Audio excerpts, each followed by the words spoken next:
বিসমিল্লাহির রহমানির রহিম। আসসালামু আলাইকুম। সবাই কেমন আছেন? আশা করি ভালো আছেন। আলহামদুলিল্লাহ, আমরা আল্লাহর রহমতে ভালো আছি। আজকে আমি পেঁয়াজ চিংড়ি ভাজা করব। এখানে আমি পেঁয়াজ মরিচ কেটে নিয়েছি, চিংড়ি মাছ হলুদ মরিচ লবণ দিয়ে মাখিয়ে নিয়েছি। এটা খুব সিম্পল একটা রান্না, কিন্তু খুবই মজাদার। এখন চলুন দেখিয়ে দিচ্ছি কিভাবে আমি এটা করব। একটা কড়াইয়ে তেল বসিয়ে নিয়েছি। এখন আমি এখানে চিংড়ি মাছগুলো দিয়ে দিব।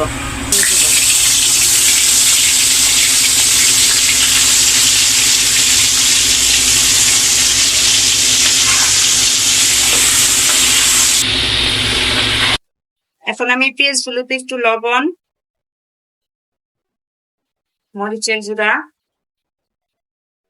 হলুদের গুঁড়ো দিয়ে পেঁয়াজগুলো মাখিয়ে রাখবো।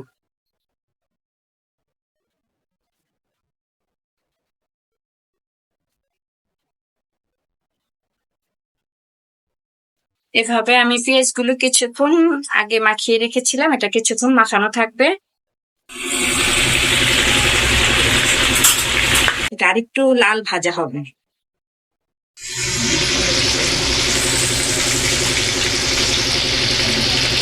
এখন আমার চিংড়িটা এভাবে ভাজা হয়ে গেছে।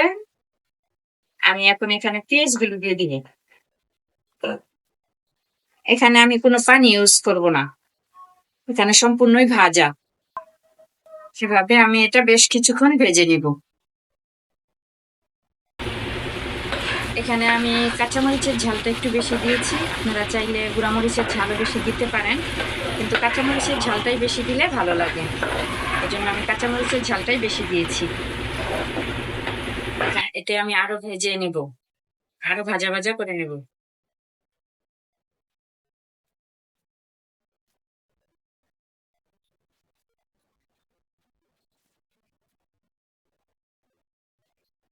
এখন আমাদের এই যে পেঁয়াজ চিংড়ি ভাজা হয়ে গেছে। এখন আমরা এটা নামিয়ে ফেলবো। আপনাদের যদি এই রান্নাটা ভালো লেগে থাকে অবশ্যই লাইক করবেন, শেয়ার করবেন, সাবস্ক্রাইব করবেন, আবার বানিয়ে খাবেন, কমেন্টস করে জানাবেন কেমন হলো। সবাই ভালো থাকবেন, আমাদের জন্য দোয়া করবেন, আমাদের পাশে থাকবেন। আসসালামু আলাইকুম।